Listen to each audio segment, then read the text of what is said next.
Of you all already, we are going to get started. I'm going to give our usual club introduction, then introduce our workshop speaker, and then we can go ahead and get started. So, hi everyone. I hope all of you are doing great and ready for another exciting meeting at the Future Leaders Gavel Club.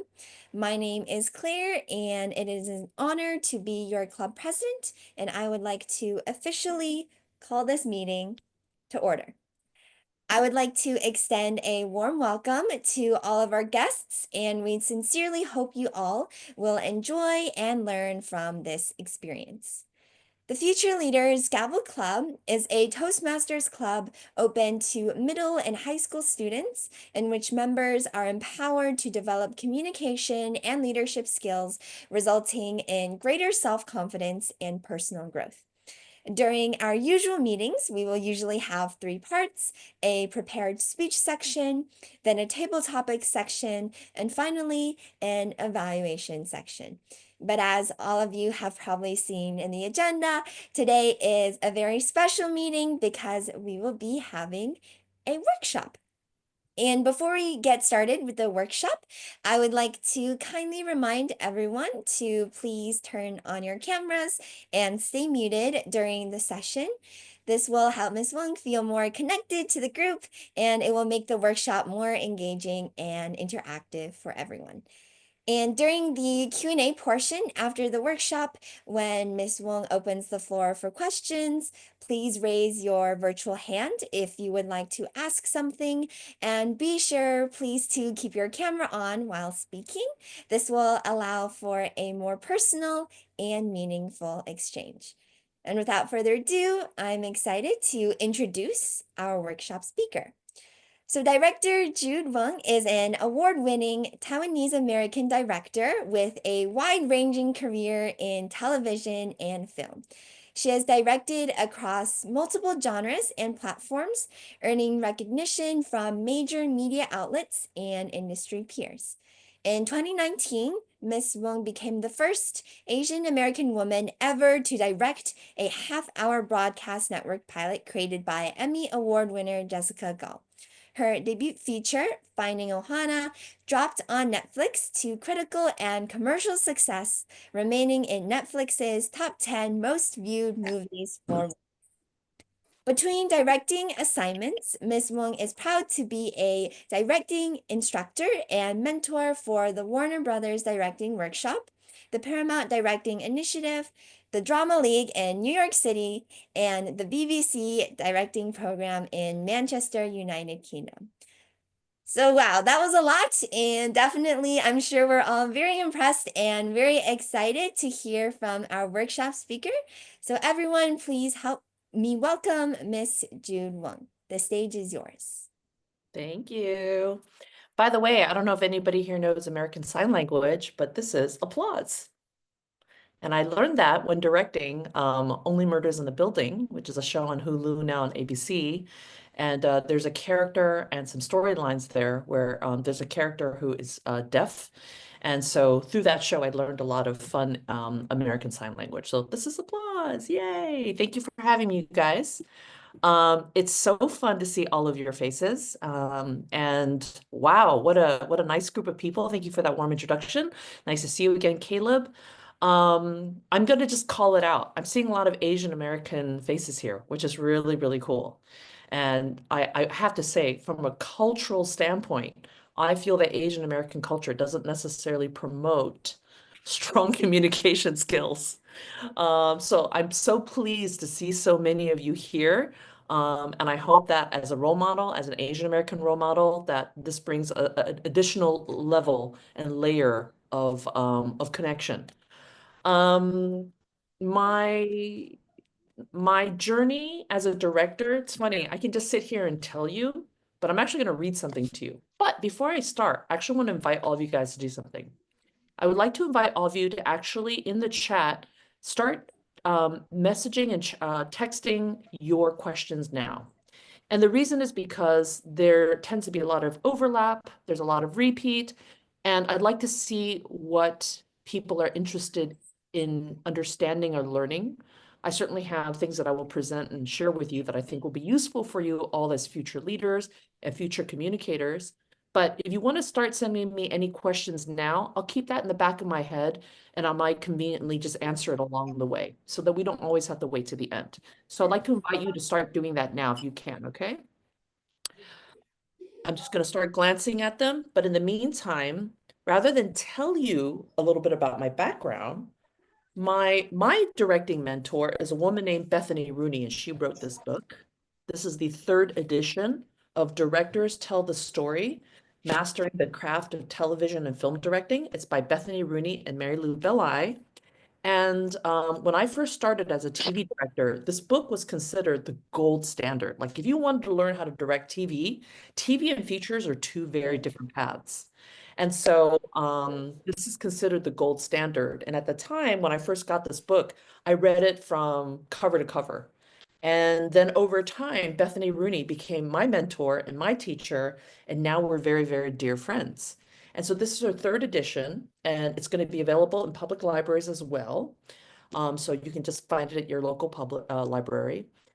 She invited me and several other directors to include our personal stories in her third edition, which is such a huge honor. And so rather than tell you about my background, I'm actually going to read it because it is so concise when I wrote it months and months and months ago. So by reading this, you'll get to know a little bit about my background. So I moved to Los Angeles in the mid-90s and I found a job as an assistant at a film company. And my spare time was spent looking for opportunities to direct. I did play readings, sketch comedy, black box theater plays, and musicals. And I also volunteered on low-budget music videos, student films, and spec projects just to be near sets. And then in the late 90s, I got a scholarship to the Women's Directing Workshop at the American Film Institute. And in the warm, inspiring bubble of our AFI mentors and professors, my cohort and I directed short films that screened to packed audiences on campus. We felt like rock stars when we walked into the DGA, that's the Directors Guild of America. And we had a special meeting just for our cohort. And then we had a rude awakening. According to their latest studies, less than 1% of movies were directed by women. And they wished us luck and they sent us out the door with DJA stickers to remember the meeting by. But determined to work on a professional set in any genre, I found a job as a host copywriter and challenge designer on a new competition game show. I enjoyed watching the director who effortlessly choreographed 20 to 30 cameras, and he called cuts during our live to tape events. And so I decided that was something I could learn to do. This was the first season of Survivor. Anybody know that show? Raise your hand if you know the show. It's a competition game show on CBS. So no hands, nobody knows it. None of you watch TV, do you? You have no idea what I'm talking about. Okay, I'll keep going. I do. I Okay, know all what. right, good. Thank you. Thank you. Good. Thank you, Henry. Thank you. All right, so that was the first season of Survivor, and our show won an Emmy, and it catapulted my career as a writer, game show designer, and ultimately a director and showrunner for the next 16 years of my career. And in that time, I got married to a wonderful man. I became a mom to two amazing kids, and I was enjoying a very successful and prolific career, but in reality TV.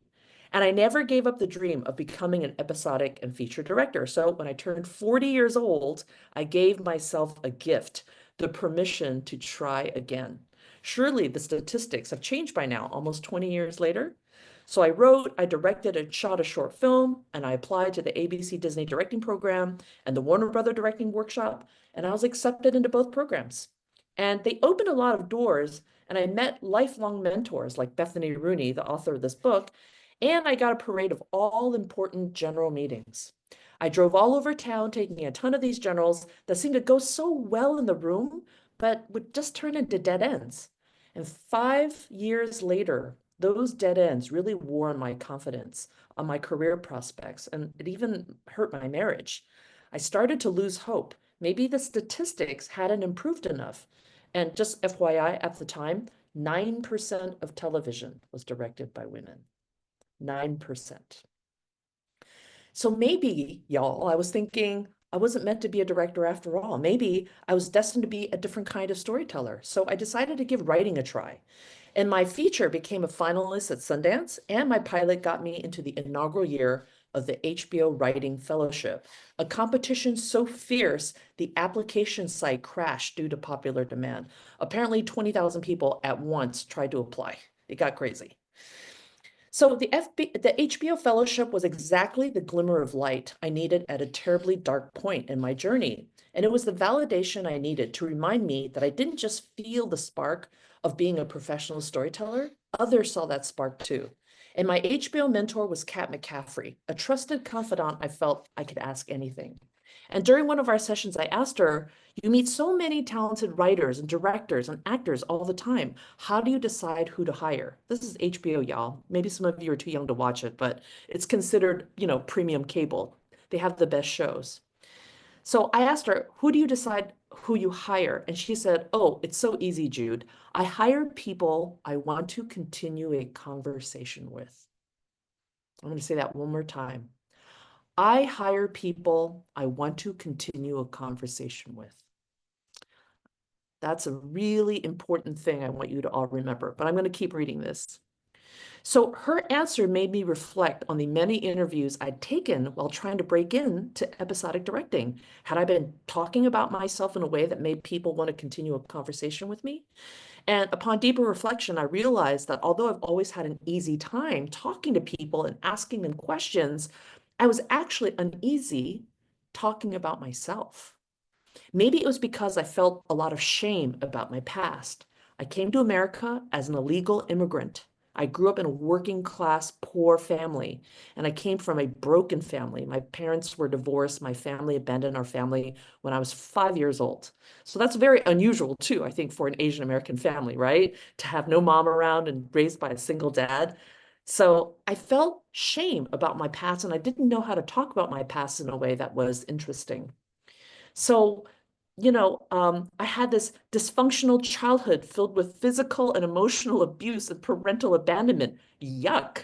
What a broken bummer person I was. No wonder people didn't want to continue the conversation with me. I didn't even want to have a conversation with myself. And that's when it dawned on me. Why should someone hire me to tell their story if I don't know how to tell my own? So I'm going to stop there. I will tell you that my story ends up being really, really happy. Soon after learning that thing from Kat McCaffrey, how to have a conversation with people and make them want to continue with me, I started to talk about myself differently. And within 2 weeks of that conversation, I got hired on a show called Fresh Off the Boat. It was the first Asian American comedy on ABC about a Taiwanese-American family at a restaurant. I got hired to direct an episode and then a second episode. And then I think I ended up directing 6 episodes over the course of multiple seasons. So that journey happened only 9 years ago. And I just directed my 90th episode of TV in less than 9 years. And I'm sure a lot of you guys don't fully understand the numbers. It's remarkable. I have exceeded my mentors like rate of episodes that I direct. So I'm very in demand. And I get hired a lot on all kinds of really, really cool shows. And so I have an amazing career. And I think it's interesting that, I know we're here to talk about leadership and communication, and I'll get into that in a moment. But I hope you can see that even at a very high level, the kind of career I have is because of EQ and how I communicate who I am. And so if there's anything I can leave with you guys today, and we'll talk about this more. I'd love to make it more of a conversation. How do you communicate your own story in a way that is impactful so that when you meet people, you're really leaving an impression that makes them want to talk to you some more? I see Henry raising your hand. Go ahead, Henry. Oh, I was just gonna say that like making one episode every 5 weeks or so is pretty impressive. Thank you. My agent thinks so too. Yeah, I mean, I have a friend who's very happy with their TV directing career. They probably do 4 or 5 episodes a year, and I do close to double that. One year, I directed 14 episodes in 1 year. So I'm working a lot. I'm very blessed. Ethan, you have a question. Go ahead, Ethan. Okay, this is kind of off topic, but it's fresh off the boat, like Eddie Han, like all those based on a real story. That's right. It was originally based on Eddie Huang's book, and it was about growing up as a Taiwanese-American, fish out of water in Orlando, Florida. And like, I think they were one of the few Asian American families in that neighborhood. And here was this kid who had a strong Taiwanese identity, but at the same time, he loved rap music and he loved hip hop culture. And yeah, it was a very charming fish out of water story. Yeah, Yeah. and Lunchables. Yes, and Lunchables, right? Because he brought his Chinese food to school and people made fun of his stinky Chinese food. And so he felt humiliated. And so he sort of sublimated his Asian culture. And in order to fit in, he made his mom go buy Lunchables for him, which taste terrible, by the way. No offense if anybody likes them, but in a pinch, if you're really hungry, it's great. But if you're going to eat that every day, I think you're missing out on some good Chinese food. But that's me. So I'm seeing a lot of questions. There's definitely more I want to talk about, but I hope right away you're coming away with really understanding and thinking about how do I tell my own story? And Claire, Caleb, it might be a really fun future workshop for you guys to contemplate. Something called the elevator pitch, which is a really important aspect, not only of my business, but if you had a very short amount of time with somebody, let's say you're riding in an elevator with them for just 2 minutes, and somebody said, "So tell me about yourself." What would you actually say? How would you communicate who you are? It's a really wonderful opportunity to just practice how you tell your own story and what do they walk away with. And it'd be fun. I don't know if you guys ever meet in person, but that would be a fun thing to do in person too, because you could round robin it. You could be in a room and then try your elevator pitch on each other and then walk away, have people vote. Who are the most memorable stories and why? Because you guys, it doesn't happen overnight how to become an effective storyteller, especially one of your own, right? Like the things that I didn't appreciate about my own childhood, I've learned to talk about in a way that is very meaningful. But again, I didn't know how to talk about it before. So anyway, that's something to contemplate. I think that'd be a really fun thing. For a really fun exercise, I'm seeing a lot of questions. I promise I'll start answering some of them. I want to give y'all a quick taste of some of the leadership challenges I come across on set. All right. So I need a volunteer. Somebody raise your hand and you're going to pretend to be a director. And I'm going to give you a role-playing scenario. Anybody want to volunteer? Henry. All right. All right, Henry. All right, everybody. I want you to play along. Even though Henry's volunteering, I want you to play along. Okay, you ready? Henry, you're directing an episode Okay. of a season 5 detective show. And all the actors are big stars. It's your first time there. You're excited to direct, right? Now Huh? you get your script, and there's a scene where it says the lead detective has to cry. Okay. Okay. All right. There's a scene where he's going to get really emotional and he's going to cry. So now I'm going to role play with you. Okay. So you're the director and I'm the producer. I'm going to come up to you. Hey, Henry, dude, so great to have you here. I know it's your first episode. You're going to do great. You're going to crush it, buddy. Okay, listen now. In a moment, the actor's about to come out. He's going to want to talk to you about the scene. I want you to remember in the scene, it says there are tears dripping down his face. Like it's scripted. You think you can get him to do that? No problem? Uh, okay, I guess. Oh, Sure. okay, okay. All right, now the producer walks away. Now we're going to keep the role playing going. Are you ready? Mm-hmm. Now I'm the actor. Hey, Henry, welcome to our show. Welcome to our family, man. Hey, the scene we're about to shoot, I want to talk to you about it. It Yeah. says, yeah, it says I have tears dripping down my face. I'm just letting you know it's not going to happen. I know my character. I would never do that. I think I would fight tears. I just want to make sure you're cool with that, right? You're good? I'm not going to cry. Are you ready for that? Sure, all right. Okay. If that's your answer, Henry, I'm going to come back now as the producer.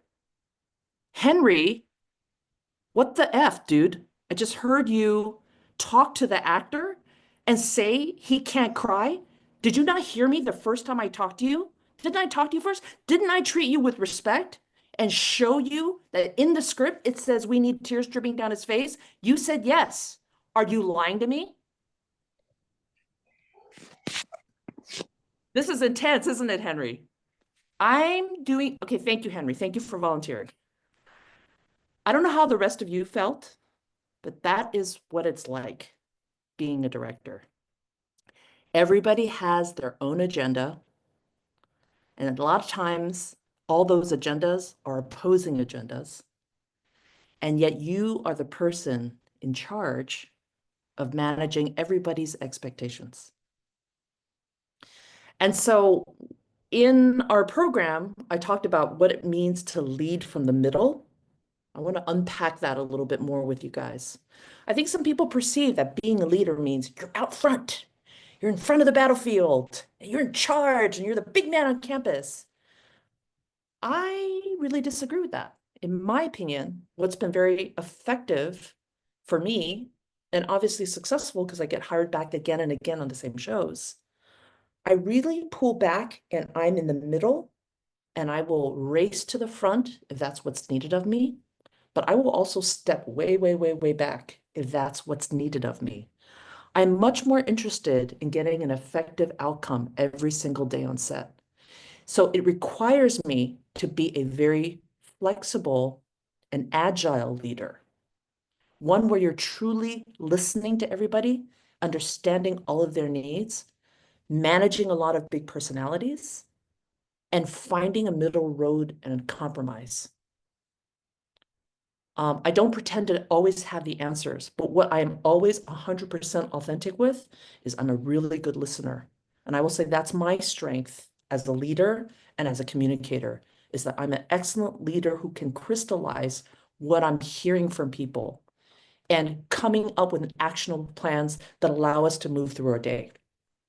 Because an episode of TV is very expensive. Episode of TV can be anywhere from $4 million to $10 million for one episode. I directed a show. I Like directed for just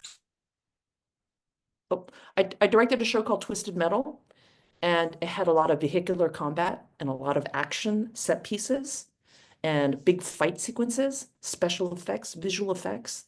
That was $10 million an episode. You get 10 days to shoot it. You can imagine the stakes are really, really, really high. And imagine being on a set like that where everybody has really opposing point of views. So anyway, that's an example of leading from the middle, and I do it every single day. Caleb, Claire, I'd like to invite you to look at some of the questions and go through the chat. And if you want to throw them at me and help prompt me, because I'll just keep talking. I'll keep talking all day long because I love to talk, as you can tell. But I want to make sure that our conversation is very focused and useful for those of you who've been asking some of these questions. So Caleb, Claire, any thoughts you'd like for me to jump into? Yeah, Claire, why don't you start and ask some questions? Yeah, sure. So I do see a question from Devin that asks, why do you want to be a director? Maybe some of our members are interested, or maybe they're unsure about this field. Yes. First of all, being a television and feature director is, if you're busy working, is one of the most emotionally satisfying careers I can imagine. As you can tell from me reading about my personal journey, it's not just directing, it's finding ways to be a storyteller. There's a lot of different ways people can be a storyteller. There are people who don't want to be a leader. There's some people who want to sit in a dark room and just edit and not have to talk to people and just cut around the pretty pictures and make a story that way. And there are writers who just want to sit in a room and be left alone. But I'm a true extrovert and I'm a true collaborator, and I get energized being on set. And some people think of a director as somebody pulling the puppet strings. That is not accurate for television. The person who pulls the puppet strings in television is somebody called the showrunner. And the showrunner is usually the writer, creator of the show. So I don't know what shows. Can some people start just write in the chat? I want to see a list of some of the shows y'all are watching. and I can speak to some of them very, very briefly.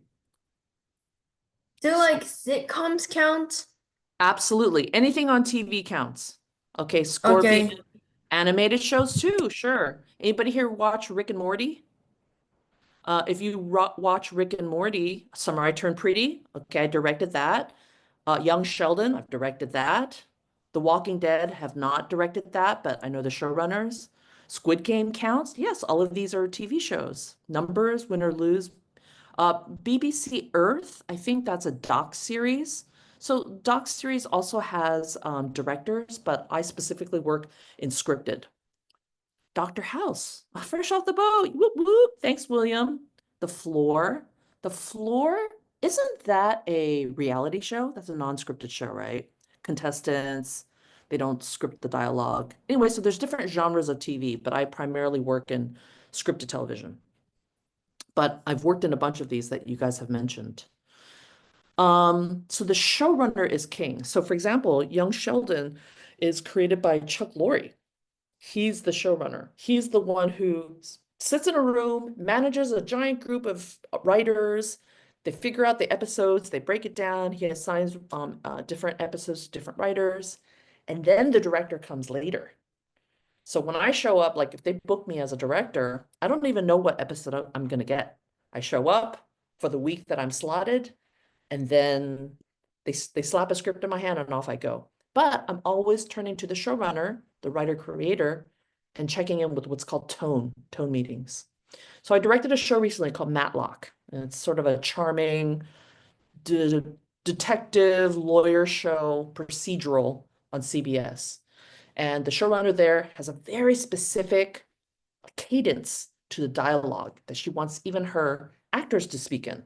The scripts are massively overwritten. She came from a show called Gilmore Girls. And oh my gosh, a normal TV script is like 43 pages for a drama, 42 pages. When I got my script, it was 58 pages. It was really long, but it's because on that particular show, people talk really fast, right on top of each other. So every show has its own style, and that's very much driven by someone like a showrunner. So, but the original question was, why do I want to be a director? Because I really love the form. I love being on set. I love taking what's on the page and bringing it to life. I love communicating with actors on how to bring out their best performance. I love communicating with the director of photography on where to place cameras and thinking about lights and specialty lenses so that I can use visual storytelling to elevate what's on the page. That is always my goal, is to honor what's on the page, but also elevate it. I'll give you a quick, funny example. Years ago, I directed a show called Life in Pieces. It was a very charming half-hour comedy, ensemble comedy with major cast. And the episode I received had a very funny scene where a husband and wife were in charge of holding their son's wedding ring that he was going to, marry his bride with, and they were in charge of carrying the ring. Uh-oh, they somehow dropped it on the floor, and somehow their dog swallowed it. And now they are in a panic because the wedding is just around the corner, and they've got to get this ring out of the dog. So they take the dog to the vet and they talk about possibly operating it to get it out. But then they remember, oh, our dog's really nauseous. It gets nauseous really easily. What if we put it in the back seat of the car and drive donuts in a parking lot until the dog gets nauseous and then they'll vomit out the ring? So that's their crazy plan. So when I got the script, I was thinking about where I would place the cameras. I would mount cameras on the car so that you could see our actor turning the car in tight circles. His wife is getting nauseous, and then you would see the dog in the back seat getting nauseous. But to really highlight the dog, it was a cute little Yorkie. It was really adorable, like a 4-pound dog. I thought, here's how I'm going to do it. And so in a director's prep time, before we film, we have something called a tone meeting, where I get to sit with the showrunner and I ask them a ton of questions. And that's the tone meeting. You can ask them, what did you mean by this joke? And, confirm certain ideas or even pitch ideas. Well, in this meeting, here's what I pitched. I said, I would love to it's a lot of coverage. It's an ambitious episode. But what I would love to do, time permitting, is that I would actually have a camera operator straddle the console from the front seat looking into the back seat, and I would put the dog on a little doggy bed in the back seat. I would attach monofilament to the doggy bed, and then on action, I would just have somebody pulling the doggy bed this way and that way. The car doesn't even need to be moving. And I'll have the camera operator Dutch the camera. This is called Dutching. Dutching is when you turn it at an angle, right? So if you're the dog, I'm doing this and I'm doing this to make it look like the dog is sliding back and forth and getting nauseous. And they thought it was hilarious. But the day of, we were racing against the clock to get as much footage as possible. That DP knew that I had that shot plan. He was like, I don't care what we have to do. I'm going to get that shot for you because it's going to be great. And so we hustled. Everybody just hustled that day. And we finally, it was like the last 5 minutes. The producer was going to pull the plug on us. The day had to end. And he was like, let me get the shot. The DP himself grabbed the camera on his shoulder. And we're like, get the dog in there. Put the monofilament on the dog bed. It felt like a war moment, you know? And he jumps in and he straddles the console and action. And all of a sudden, we put the little dog in the doggy bed and we did this whole sliding gag. The showrunner loved that shot so much. They used every single frame of the like minute and a half that we shot. So that is an example that as a director, how I see something on the page and then how I actually interpret it to capture the comedy or the drama or the moment. More questions. Go ahead, Claire or Caleb.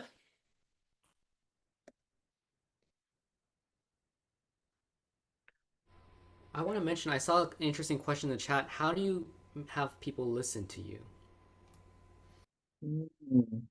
How do I have people listen to me? Well, that's actually a good question. I think the easy out is, well, I'm the director. Of course, people listen to me. But let me tell you, I have seen directors speak and nobody listens to them because they have no charisma and they have no substance and they don't have the crew's respect. So it's not an automatic that people listen to you. But I will tell you why people listen to me. As I mentioned earlier, I'm a massive preparer. So before I direct anything, I like to say I become a scholar and fan of everything I do. So I understand the scene so clearly. I have such a clear attack of a plan. I've done all of my homework. I directed a show called Quantum Leap. And in Quantum Leap, if you know the concept of the series, the main hero is in a time machine that is randomly dropping him into different periods of time. And he has to figure out what's the wrong that he's trying to right. That's why he gets sent back to these different periods. So he's sent to Massachusetts 1650 to, you know, Mexico 1950. Like he's all over the place. Why did I bring this up? In order to achieve a period show, imagine the research you have to do, like the nuances of lighting looks or all kinds of specifics. And so when I showed up at my first meeting, even though I didn't have answers, you guys, I asked really smart questions. In fact, I'm going to give all of you some beef right now, because to me, that's how you show up in life. You show up by asking substantive questions. And when you ask deep questions, it is a reflection of who you are and your own curiosity and the time it takes. It's easy to come up with superficial questions. But even though I don't have answers, even at the first meeting you have when you show up on a show, it's called the concept meeting. Nobody expects the director to have answers. But at this concept meeting, we're actually all asking questions. Hey, it says here that we're going to have somebody morphing into somebody else's body. How would we like to achieve that? Are we thinking about a green screen? Is this a visual effects or is it a practical effect? I'm already asking the smart questions without having the answer. So back to your original question, how do I get people to listen to me? Asking smart questions, not always having the answer though. But if you have an answer, it's good. Also being very decisive. I'm a very decisive director. If somebody asks me a question, I will give them an answer swiftly. And if I really don't know, I don't BS them. I say, give me a moment to think about that and I'll get back to you as soon as possible. I hope all of you are already seeing now in how I communicate, how I express myself. This is authentic Jude Weng. I'm not putting on airs. The way I'm speaking to you now is how I speak to my son, how I speak to my husband, my neighbor, and a crew member. And I think when you are an authentic person and you communicate authentically, I like to believe it inspires a tremendous amount of trust. People feel like they can just fall into your hands. And that's what needs to happen, especially as a director of a big show. More questions. Let's go. Let's go.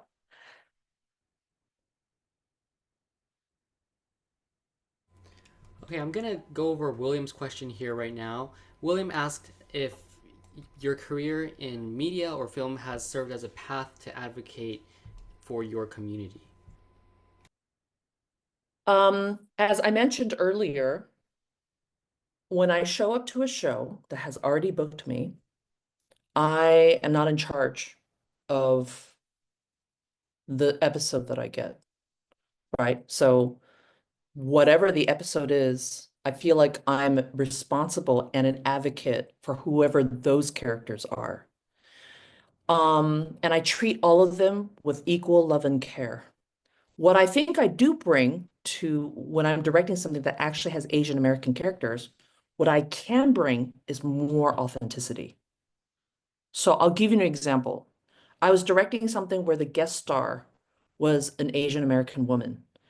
And the hair and makeup people came to me and they're like, here are some mood boards for what we're thinking about this person's look. And I'm sorry, y'all, it was so cliched. It was so cliched. It was like blown out hair and purple eyeshadow that made her look like Connie Chung from the 1980s. I'm sure you're all too young. You have no idea who Connie Chung is, but she was like one of the few Asian American figures that was on news all the time. And so she became sort of like the cliched example of what an Asian American woman should look like, but it was so dated. And so I gave them a little more context for who the character was. And yes, this person is Asian American, but can we be post-racial, please, in my opinion? Like, in fact, that's the best way, especially for minority groups, to rise up, right? Like, see me as a person, see me as an excellent director first, see me as a mom first, before you think that, oh, Asian American. I would hope that that doesn't color or change how you think of my work or my excellence, right? So I love that question. It's a great question, but I think the advocacy really comes earlier and before. So how do I advocate and support my community?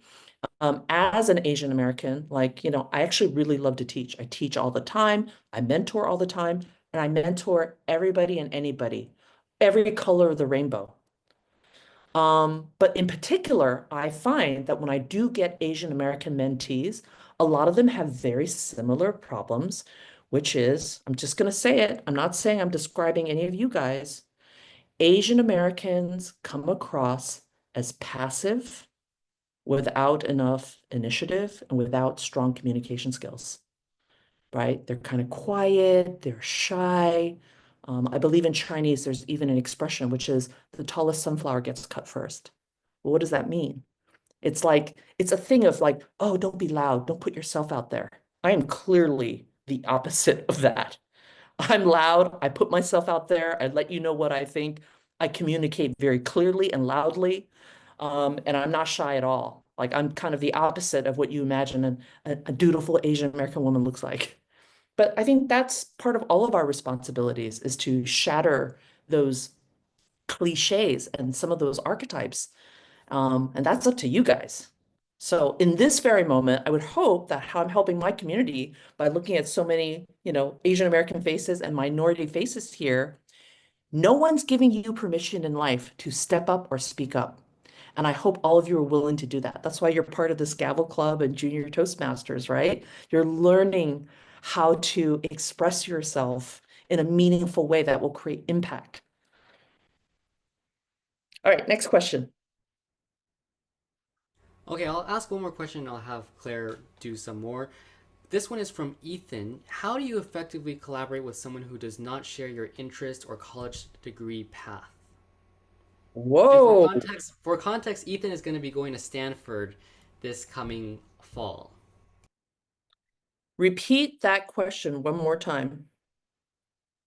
How do you effectively collaborate with someone who does not share your interest or college degree path? Man, Ethan,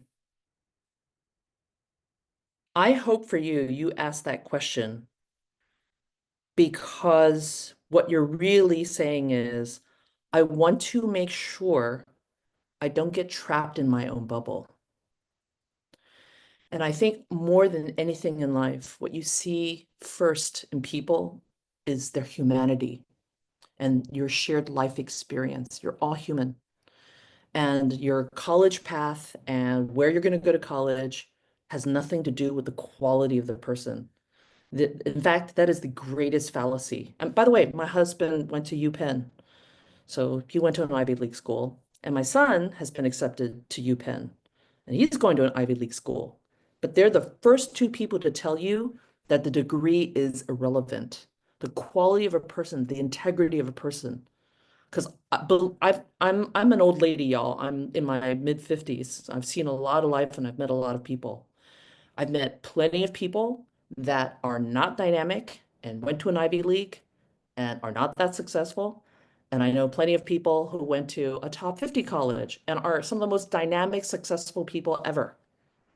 So I hope you've heard of this expression, I'm sure, Ethan, which is don't judge a book by its cover. I hope you choose that for yourself too, is that you always allow yourself to see somebody's humanity. We are not our wallets, we are not our resumes, we are not our college degrees. We're people first. And the more you allow yourself to connect with people on that level, the richer your own life will be. By the way, I never went to college. I think I'm pretty cool. All right, next question. All right, we had a question that was asking how to network with other people. Is this specifically industry related or just in general? I think this question is more in general. Okay. If I were to draw circles of interests in my life, I think you would all be surprised and delighted at how many circles I have. And what a wonderful exercise that I would love to invite all of you guys to do at some point. Just draw little circles, and they could be individual. Some of those circles might actually overlap, right? So for example, I'm really interested in animals. And when I went to direct The Summer I Turned Pretty, I had a very unique schedule where I had pockets of time that allowed me to actually volunteer at a local shelter.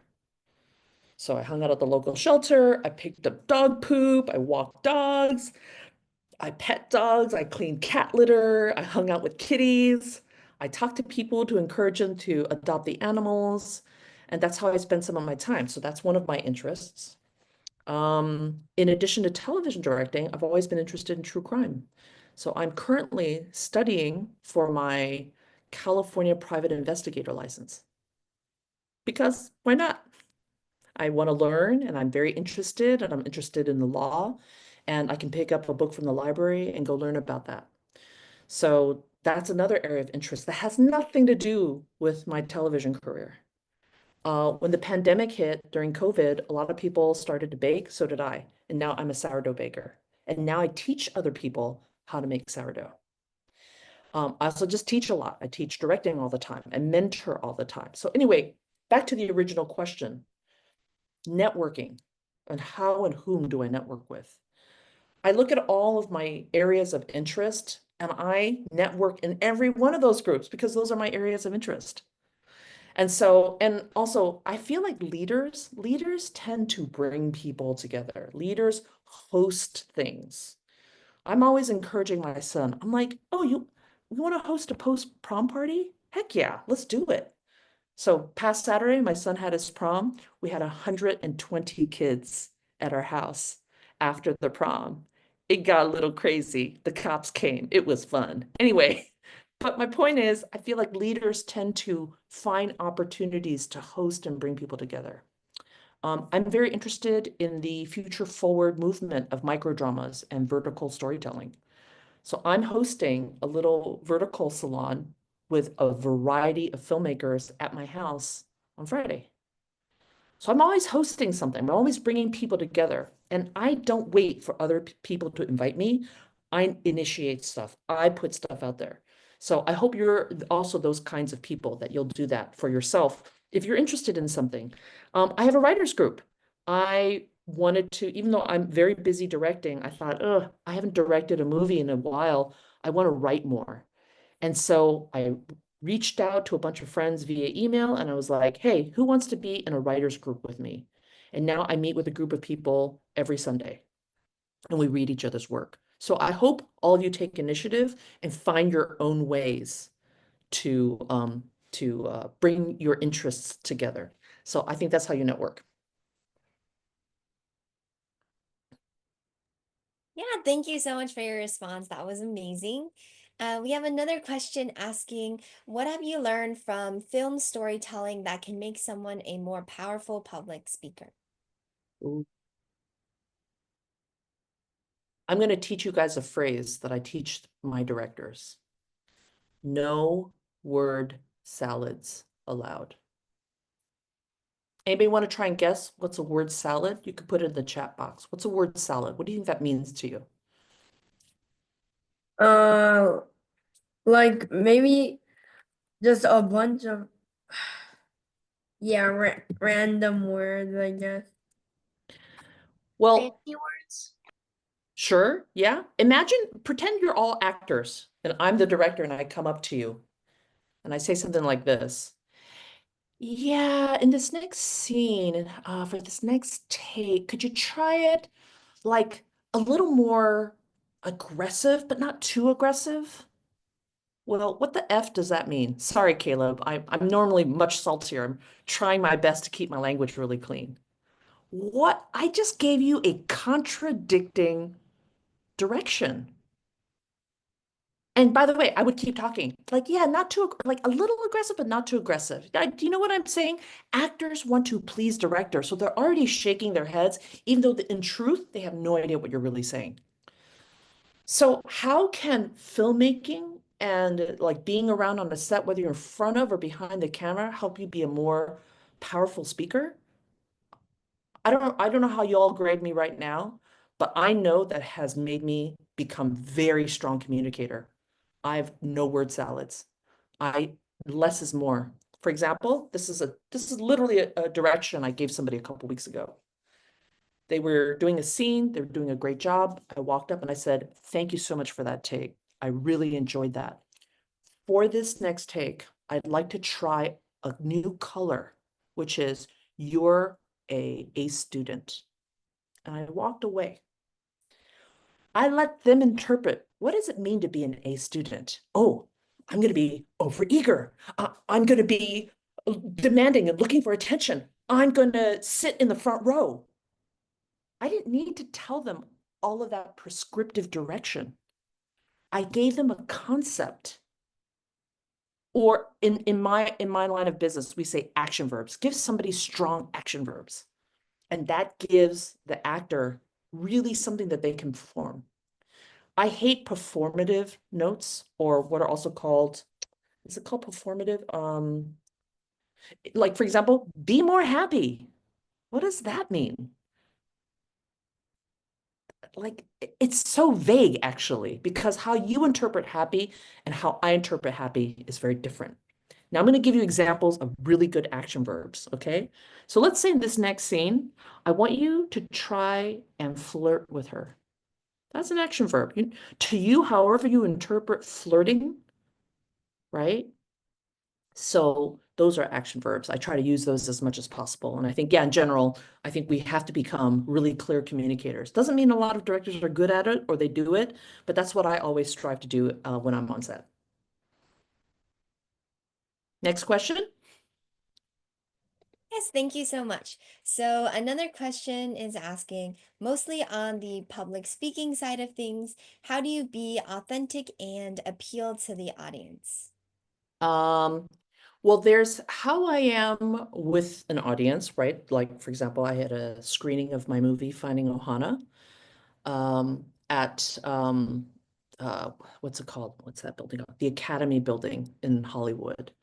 So I had a big audience and I got to talk to them. And I think, again, I think communicating authentically actually starts with listening well.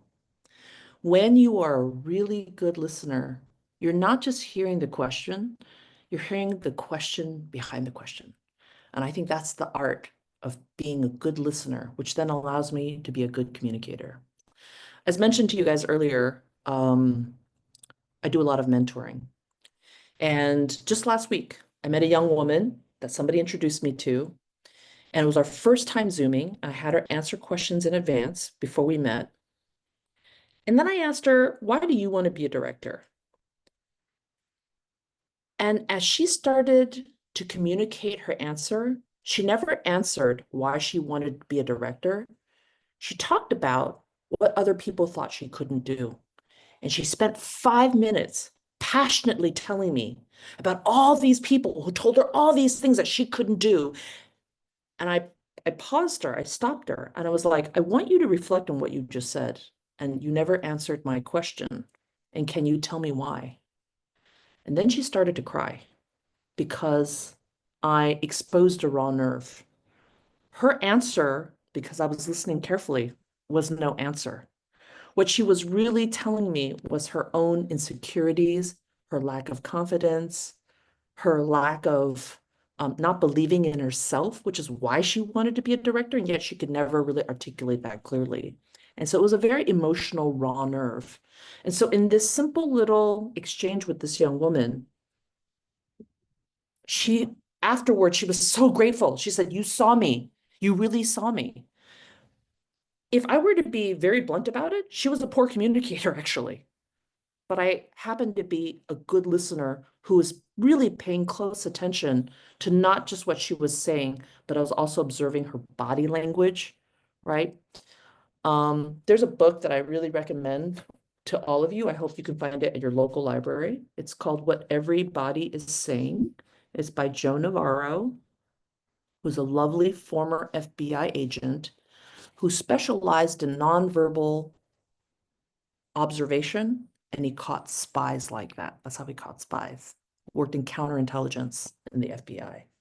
But nonverbals is a big part of your own EQ. I want all of you to look at the Zoom right now. Use your own EQ and look at each other's faces. What are people communicating based on the way they sit? Based on how they're maybe have a hand leaning on their chin, right? Everybody is already saying something without saying a single word. Your body's saying a lot. So anyway, back to what I think is powerful and useful as a communicator. It's really listening carefully. I think that's where you're the most effective as a communicator. All right, more questions? All right, here's a question from Leonardo. And actually, Leonardo is a friend of mine who does a lot of composing, and he's composed a lot of interesting things. And he's always wanted to ask, ever since he began composing, how close and how much do music directors or slash composers work with the director? Do they even work with the director or someone else, like the producer or even showrunner? Great question. Obviously, TV and film is very different. For television, the composer is racing ahead and creating, since you're a musician, you'll know this term, a leitmotif, Leitmotif. A leitmotif is a reoccurring theme. Now, if you watch any TV show, like Squid Games, for example, they have a main theme, but then there are variations of that theme for different moments. So the composer is creating a library of music that would allow the editors to cut that music in. A tension cue, a comedy cue, an upbeat comedy cue, a slower comedy cue based on whatever BPMs, beats per minute, that somebody might need and want. A movie is more bespoke. So for example, in the case of my movie, Finding Ohana, I worked very closely with my composer. His name's Joe Trapanese. And he's a marvelous composer. If you look at his body of work, he's worked on huge movies like The Greatest Showman. He works on huge TV shows like The Witcher. Yes, Greatest Showman, so good, right? And The Witcher and all of these great things. What's really marvelous about Joe Trapanese is, oh, sorry, let me back up one thing. When I was editing my movie, Finding Ohana, we find music that captures the spirit of what we imagine for a particular scene or a moment. So for example, my movie, Finding Ohana, opens up with our hero, Peely, in the middle of a geocache competition. And she's standing on the back of a dirt bike and they're going underneath the Brooklyn Bridge. I have aerial shots sweeping under the bridge. I have these dynamic camera moves showing how brave and clever my little hero is. Well, the composer doesn't get that scene dry, meaning without music. When I cut it, I'm already cutting it to something that has the tempo and the energy and the vibe of what I'm imagining. And so by the time the composer gets my cut, there are suggestions in there, but then it's up to the composer to then put his own flair and his own vibe. And if he's using any leitmotifs, to then create all of music for the scenes. For those of you who've seen my movie, I would suggest you go to Spotify and actually listen to the score of Finding Ohana. It's so beautiful. Like I feel like you could just listen to the score by itself. But yeah, so that's peeling back the curtain on how the wizard works. That's sort of how it works. The directors don't have that much involvement in the music of their episodes because I'm working with my editor and I'm also using from their library. And I might suggest like, oh, let's use this song or let's use this vibe. So I can only influence it that far, but it's not me who's setting in the final mix. It's the showrunner who gets to put in particular pieces of music. But great question. Thank you for asking that. There's another question from Selena, which is, what advice would you give to your younger self, and how do you be a leader? What a good question. Thank you. The advice I would give myself is the spotlight effect is not real. Do you guys know what the spotlight effect is? I think especially with young people, and especially with, I don't know how many of you are on social media and you walk around feeling like, oh my God, people are noticing me and people are judging me and people are thinking this or that about me. Wake up, y'all. Nobody's looking at you. And that's the advice I would give to myself. Don't be so self-conscious. Don't be so shy and afraid. Put yourself out there. You have so much to gain by putting your ideas out there. There's a famous hockey player, Wayne Gretzky, who said, because if for those of you who know hockey, you've got to take a shot, you've got to hit that hockey puck, you've got to try to hit it into the goal. So his quote is, "You'll miss 100% of the shots you don't take." And I think when I was young, and I think it's true for all young people, we're self-conscious. Everything feels so big. The stakes feel so big. Oh my gosh, if I did this and people will remember me and people will laugh at this thing that I did, and I don't want to humiliate myself. If possible, if I could go back to younger Jude, I would be like, throw all of that out of the door. Nobody remembers what you do. People remember how you make them feel. That's what they remember. And that's a quote from Maya Angelou. People don't remember what you say. They remember or undo. They remember how you make them feel. I think that's very, very true. So really focus on the quality of your relationships with people. You have nothing to lose by being your authentic self. Somebody rejects you, that's their loss. Just really living in your own confidence and in your own authenticity, you only have everything to gain. But thank you for that lovely question.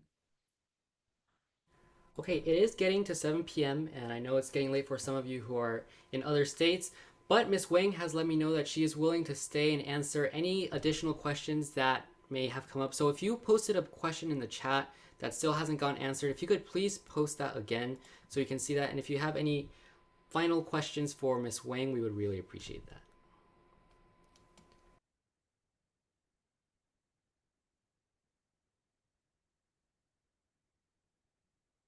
And Caleb and Claire, if you want to hang out after other people drop off. If you want to follow up, just a quick administrative chat, because I think there could be some potential exercises you might offer your members to try in the future. Of course. I'll read off the first question, then Claire can read Sure. off the rest. So Ethan's question, oh, actually, Devin's question is first. What are you most proud of in your career so far?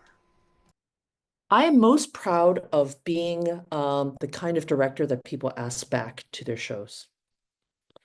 If you look at my resume, you'll see that I'm asked back frequently, and there's some other directors, they're one and done. They don't get asked back. So the fact that I repeat customers says something about, the quality of my work, but also just who I am as a person. Because I think, there's some directors that are very political. They show up on set and they're, hey, how you doing? And they're all really nice to the actors and all the producers, but then they don't treat the crew very well. And I am like a cruise director. I love my crews. I appreciate my crews. I appreciate all the hard work. I'm in it with them. I actually never sit down when I'm on set. I almost never sit down. And so a lot of times there's an area called the video village. It's where they set up monitors because all the cameras are on set. It gets really hot on set, so many bodies. A lot of directors tend to sit at video village and shout direction from there. And I don't do that. I stand where the camera operators are standing. And it just, these subtle signals that I'm in it with the crew, I would say that's one thing that I'm very, very proud of. And that's never changed. As I mentioned, I've directed almost, 90 episodes of TV, and I've never sat down. I actually sometimes tell people, because they always want to give you a chair. You're the esteemed director. They want you to sit. They want you to rest. And I always say, I will sit on my last take on my last setup. And then guess what? I forget. All right, next question.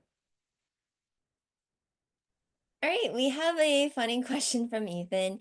How do the actors of a show, especially fresh off the boat, keep a straight face when saying a funny line?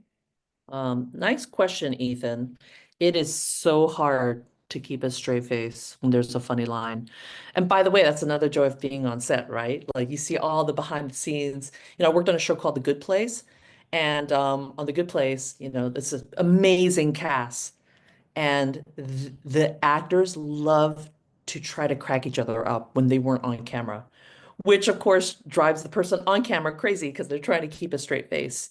It's really hard. And you don't get that many takes because guess what? Surprise, surprise, in television, you've got to move really fast. So sometimes if you're filming a scene, let's say we're filming a scene where Caleb and Jude are at an ice cream shop and we talk about his future career at college. All right, that's the scene. Well, you would film that same scene multiple times with different lenses. We'd do a wide scene showing where Caleb and Jude are at this ice cream shop. We would shoot a close-up of Caleb over my shoulder, right? And then we would shoot a close-up of me over Caleb's shoulder. We might shoot what's called a 50-50, where I see both of us in a profile. So you actually get multiple cracks with different camera angles and different lenses on the same scene. So sometimes when you're on that wide, people get their sillies out of the way, so that by the time they get to the close-up, it's easier to deliver the dialogue with a straight face. All right, next question. Ethan, congratulations, you're going to Stanford. What are you going to study, Ethan? Physics. Physics. That is manly. I mean, yeah, that's my intended major. Wow, congratulations. That's Thing. that's a deep subject, dude. My son is going to study chemistry and nanotechnology. Oh, yeah. So, which is also like, wow, cool. But to me, very intimidating. Math is intimidating to me. I'm a words person, as you can tell. All right, what other questions do we have? We have a question from a parent. As a mom, how do you define success for the next generation? I'm not just saying this because I'm Asian American, but I do feel like Asian Americans in particular, and I think a lot of immigrant parents, they have a bad rap of being a tiger parent. right? My daughter goes to boarding school in Claremont, actually. She goes to the web schools. And one of her classmates, like when they moved into the boarding school, this girl's mom put a Stanford flag over her daughter's bed and was like, we're sending you to the school so that you can get into Stanford. And if you don't get into Stanford, all of this would have been wasted. See ya. Oh my God. I felt so bad for that girl. That's insane amount of pressure. And I do understand, because I'm an immigrant, I do understand that a lot of immigrant parents define success by how much money you make and how, high profile your career might be. And they love to have bragging rights. I think I'm a very different kind of mom. I really believe that I want my children, and I hope for future children, go find your passion. I know too many miserable lawyers. I know too many miserable lawyers who have degrees that are in a career that make them depressed. To me, that's not a good quality of life. So I would hope for all of you, and I hope for my own children, that you go figure out what lights you up every day. Because the things that make you passionate is potentially a great source of a career and finances. Like my own father, very old school Chinese dude, was like, please don't go into the arts. People who go into the arts, they're poor. You'll die poor. I don't think I'm gonna die poor. I think I'm gonna do just fine. All right, more questions. So we have another question asking, how do you lead a group with different skill levels and build trust with others? Ooh, that is really hard. But that's really smart. It's a really smart question. Obviously, I think what that means is really seeing people where they're at, understanding where everybody is at. So, as I mentioned earlier, I teach the Paramount directing program. And last summer, I had, I don't know, 9 people in the program, and all of them were from varying levels. They'd all come from different career paths. One of them was a commercial director. One of them was a script supervisor on big, big movies, but a script supervisor, never directed themselves. One of them was a theater director. One of them was a writer, but had never directed. So all of them came from different skill sets. And so this is an example of being a good leader, right? Understanding where everybody came from, but also never dumbing anything down. And I'm going to say it to all of you. I'm going to trust you to be mature enough to raise your hand and ask me a question if you don't understand. Let's not be afraid to ask questions here. This is a safe space. It's safe for you to not know some things. Nobody expects you to know everything. And by the way, I think that's a great life lesson for all of us, right? Don't be afraid to ask questions.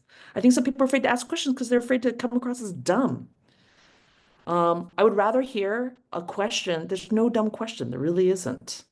But I will say this, there are questions that are not substantive. They're just not dumb, but they're not substantive. Here, I'm going to give you guys a great little party trick. I want you to all go away and think about it. Write Claire and Caleb later, and then Claire and Caleb will get in touch with me. What is a great question to ask somebody at a party, a stranger at a party, to get a conversation going? That is an example. Whatever you guys come up with, like you can all kind of debate amongst yourself, like, oh, what's deeper? So for example, this is typical, especially in LA. So what do you do for a living? That's okay. It's a little superficial. Here's an example one that's substantive. Are you ready? Caleb, would you mind telling me something about yourself that most people would be surprised to hear by looking at you?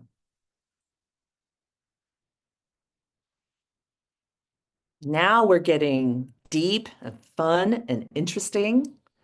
I guess that's not the best example of a more substantive question, but for me, I'm always striving to think deeply and ask deeply. So I encourage all of you to do that as well. Any more questions? I think we have one that is, did you always want to be a director? Are you sure you are not drunk? Saurzy? How do I say your name? Saurzy, do you think I'm drunk? Do I come across as drunk? Where's Saurzy? Oh, no, I mean the party question. That is hilarious. Uh, uh, big credit for comedy. Let's see. Ask that question again, Caleb. That was funny. Okay. Did you always want to be a director? Yes.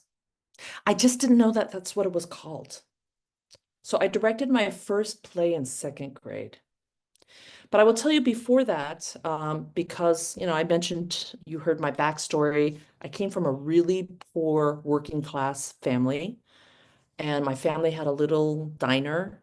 And so I was cleaning toilets and butchering and doing food prep and doing some really, really hard work at a very, very young age. And my dad didn't let us watch TV or movies. That was just I have a massive pop culture void in my life because I didn't get to watch TV and movies. And so my only form of entertainment was reading and talking to customers. So I love talking to customers. I love finding about, oh, so oh, I see you drive that big truck. What are you driving in that truck? Oh, I deliver eggs. Oh, really? What's the egg route like? How does it work? So I was always curious, and I'd love to know about people's lives and their backstories, because honestly, it was like the only window for me outside of my very oppressive childhood. And so I think from a very early age, was already collecting people's stories and understanding people. I think good directors and good writers and people who are good storytellers also love psychology. Like, I love understanding what makes people tick.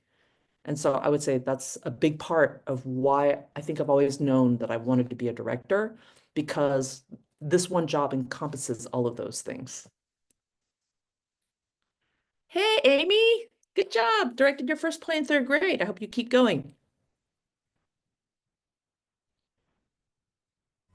Okay, I think we have just a few more questions here, and I'll let Claire Okay. take the rest. There is one that is, oh, I think, okay, hold on. I think I just lost it. I was just scrolling too much. Okay, here it is. What is the biggest regret you made that may seem small to us, but is big for yourself? The biggest regret I have, I try not to have regrets because I feel like people who have regrets are looking backwards. And I'm not a looking backwards kind of person. I'm a very looking forwards kind of person. So I swear I'm not avoiding that question. I swear, but I genuinely don't have any regrets. Um, I- Honestly, maybe one is I kind of wish maybe I was a mom at an earlier age, because I'm an older mom. I didn't have my first kid until I was 36, and then I had my second kid when I was 39. And I'm an old mom, and when you're older, you don't have as much energy. I suppose there are benefits, which is I'm a little wiser, I have a little more patience. So there's pros and cons. But I do sometimes think, if I do the math, if my kids have kids when I had a kid, I might not be around to see them. And I just need to be okay with that. Yeah. But yeah, I'm a future forward looking person. I try not to have any regrets. I generally don't. Any other questions? All right, I think I'll take one last question for today. The question is, what would you direct if you could direct any movie you want of anything? Ah, one of my favorite movies is Die Hard, because Die Hard is an action film, but it's also kind of a Christmas film. And it's the kind of movie, and Indiana Jones, like those kinds of movies are my heart. So in a way, making Finding Ohana really scratched that itch of an Indiana Jones type of movie. And I really, really, yeah, I hope to do more of that in my future. Yeah. All right, thank you so much, Ms. Wong, for such an amazing long workshop. Everyone, let's give a big round of applause. Thank you so much for spending overtime and giving us so much time and valuable advice and details about all of your experiences. It was so detailed, and you basically answered all of our members' questions. So I'm sure everyone learned a lot, and they were very excited to have attended your workshop today. So I know, Thank you. yes, and I So, yeah, Claire and Caleb, do you want to stick on for just a couple more minutes? We can let everybody go, and then we'll just wrap up ourselves with some administrative exercises that you can give your folks. yes, of course, that would be amazing. So Great. before everyone leaves, I would love to just share quickly. Let's see. Hopefully you can see this. Just a certificate of appreciation for Ms. Wong. Thank you so much for speaking today, and our members greatly benefited, and I'm sure all of them have took a lot away from your work. Oh, thank you so much. I'm so proud. I'll share it on Instagram. Yes, I will email this to you after tonight's workshop so that you will have a copy. Oh, thank you. It was my pleasure. I wish you all luck in your future as speakers and as leaders as well. And y'all, don't be shy. You don't gain anything by being shy. Don't hold back. All right. Thank you. All right, again, thank you so much, Ms. Wong, for a successful workshop. And everyone, I don't want to hold you any longer, so if no one has any last minute comments or questions, then we will see you all the next week. And by the way, one announcement before everyone leaves. So we have an upcoming intra-club speech evaluation contest that will be hosted the Wednesday on May 28th. The official, I believe, National Speech Evaluation Contest will be hosted on June 8th, so that will be on a Sunday. And I greatly recommend that you all sign up to participate. We will be sending out more information via email, but this is just a great opportunity to try out something new, and we would love for you guys to participate. And the winner, the first place winner of our intra-club speech evaluation contest, will have the opportunity to participate and compete in the national contest. So I hope everyone is excited about that. And again, we will send an email out with more information. Selena had a last minute question. Let's see. All right, I think we have one last question. Ms. Wong, if you're still free to answer, I know we had so many questions today, but Selena is asking, how do you make people who hate each other like each other? Oh my gosh. Oh, that is so funny. I think the easiest way is to help them each find common ground. People who have a lot of hate in their heart, a lot of times that hate is really a reflection and a projection of their own issues. And I think if people are willing to examine why, and if you're patient enough to help them understand and be that mirror, you can't fix people. You can't fix people who don't want to be fixed, but you can be a mirror and help them reflect back to them and reflect some of their feelings and their thoughts. And the more you can find common ground between them, then, I guess the better, right? It's hard to hate somebody when you start to see how much you actually have in common, because then you're kind of saying you hate yourself. So yeah, find that common ground. All right, thank you so much for answering that last question. And thank you again, members and guests, for attending tonight's workshop. We love seeing your faces. And thank you all for asking all your questions as well.